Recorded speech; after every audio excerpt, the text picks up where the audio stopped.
మళ్ళీ తర్వాత ఎందుకని మీకు మళ్ళీ ఆయన ఆఫర్ చేయలేదా? ఎప్పుడు సినిమాలు పిలవలేదా మిమ్మల్ని? సోదరు గారు?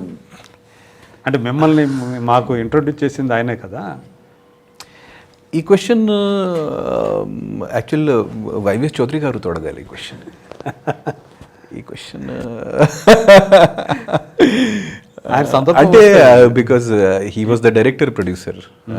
సో అంటే అంతటితో మీ రిలేషన్ అనేది ఆ ఒక్క సినిమాతో ఆగిపోయిందా? అంత అట్లా తర్వాత మళ్ళీ మీరు కలుసుకోవడం ఫోన్లో సోషల్ మీడియాలో నేను ఎప్పుడైనా టచ్లోనే ఉన్నాను. తర్వాత బర్త్డేస్లో, సంక్రాంతి, దసరా, దివాళీ, ఓకే సంక్రాంతి, దసరా, దివాళీ. కానీ సంథింగ్ ఏదో మధ్యలో ఏదో ఐ కెనాట్, అంటే నాకు అర్థం కాలేదు, సంథింగ్ ఏదో మధ్యలో జరిగింది. సో అది తర్వాత యాక్చువల్గా చౌదరి గారు హీ మేడ్ ఆల్మోస్ట్ 7 films లాహిర్ తర్వాత. కానీ ఒక్క సినిమా కూడా సంథింగ్ ఏదో మై బ్యాడ్ లక్ మిస్ అయ్యారు. మిమ్మల్ని పిలవలేదు ఆయన? అదే అంటే మిమ్మల్ని అది తెలియదు సార్ ఇప్పుడు, ఎందుకంటే ఒక డైరెక్టర్కి కొన్ని మార్కెట్ ప్రెషర్లు కూడా ఉన్నాయి ఒక్కసారి. సో అది సంథింగ్ ఏదో బ్యాడ్ లక్ అనుకోకుండా అన్ని జరిగింది. అంటే మీకు అది లాహిరి అన్నది వెరీ గుడ్ లాంచింగ్ కదా. అది అవునండి. సో మిమ్మల్ని ఏదైనా చెప్పుకోవాలంటే ఫస్ట్ ఎవరికైనా గుర్తు వచ్చేది అదే సినిమా. ఒక మంచి లవర్ బాయ్ లాగా తట్టు మరి మీరు హరికృష్ణ గారు వీళ్ళతోటి యాక్ట్ చేశారు. అది చౌదరి గారు గొప్పదనం. ఒక కొత్త అబ్బాయికి ఇలా పెట్టుకుని ఇలా, అప్పుడు చౌదరి గారికి కొంచెం అది కొత్త టాలెంట్స్కి ఇంట్రొడ్యూస్ చేయాలి, కొత్త పర్సన్స్కి ఇండస్ట్రీకి తీసుకురావాలి. I can make anyone big star. So అట్లా అప్పుడు మైండ్లో ఒక అట్లాంటి ఒక వెళ్ళినప్పుడు ఆయన ప్రూవ్ చేశాడు. అవును, తర్వాత కూడా ప్రూవ్ చేశాడు. తర్వాత కూడా దేవదాస్ సినిమాకి, even Seethayya cinema, Devdas cinema అన్ని ప్రూవ్ చేశారు.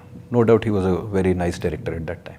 అదే తర్వాత ఎప్పుడన్నా అనుకుంటారా మళ్ళీ? అంటే నేను 2-3 సార్లు అడిగాను కూడా, సార్ అట్లీస్ట్ నాకు ఒక విలన్ రోల్ ఇస్తే నేను ఒక వెరైటీ విలన్ కూడా చేస్తాను. Definitely, sure man, why not.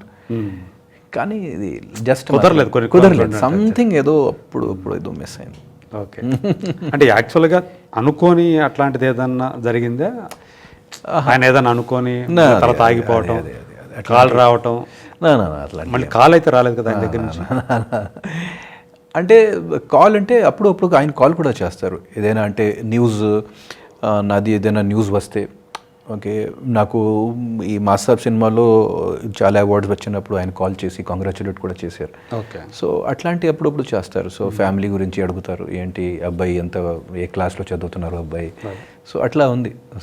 అదే అంటే నాకు క్లారిటీ కావాల్సింది ఏంటంటే, లాహిరి సినిమా తర్వాత అంటే రెండో సినిమా ఆఫర్ అసలు ఆయన దగ్గర నుంచి రాలేదు, అంతే కదా? అది నిజమే. అదే నిజమే కదా.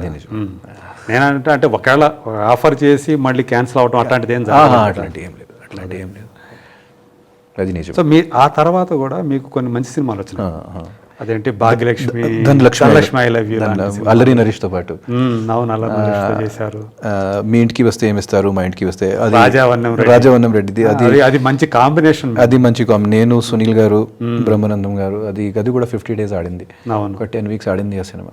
సో రైలింగ్ నరసింహరావు గారితో ప్రేమించుకున్నాం, పెళ్ళికి రండి. అండ్ రాజశేఖర్ గారితో మంచి సినిమా చేశాను. అది అంత మా అన్నయ్య బంగారం అంత ఆడలేదు, కానీ అది ఒక మంచి సినిమా. అది కూడా అది మా అన్నయ్య బంగారం ఎందుకు చేశారు? అది మాటలు అప్పుడు యాక్చువల్గా మీరు హీరోగా చేస్తున్నారు కదా. అప్పుడు నాకు గ్యాప్ వచ్చింది ఆల్రెడీ ఒక 2 years 3 years. సో ఏదో మళ్ళీ రీఎంట్రీ కావాలి ఏదో ఆడియన్స్కి.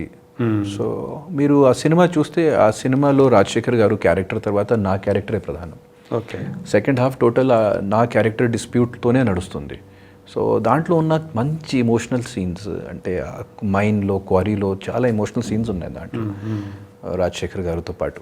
సో నేను ఒప్పుకున్నాను ఆ సినిమాకి. అండ్ అప్పుడు 2-3 ఇంకో సినిమా చేశాను, మంచి సినిమాలు, బయటికి రాలేదు.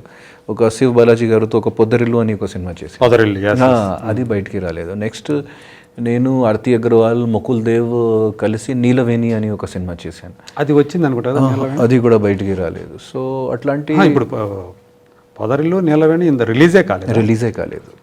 సో నీలవేణి డైరెక్టర్ ఎవరు? మన నీలవేణి భరత్ నందన్ కదా, భరత్ పారేపల్లి. భరత్ పారేపల్లి గారు.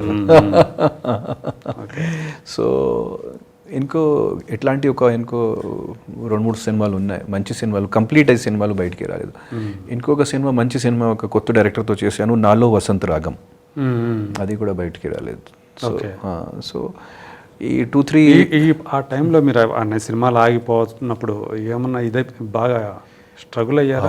చాలా చాలా చాలా స్ట్రగుల్స్. అంటే మేము చేసిన వర్క్ బయటికి రాకపోతే ఏమవుతుంది అంటే, మేము ఆర్టిస్ట్కి అదే కదా, ముందు కనపడాలి, ఫస్ట్ ఆ వర్క్ అప్రిషియేట్ అయితేనే కొత్త వర్క్ దొరుకుతుంది, ఇంకా బూస్ట్ వస్తుంది, మంచి రోల్స్ వస్తుంది, లైఫ్ పెరుగుతుంది, అన్నీ అవుతుంది కదా. సో అది చాలా కష్టం.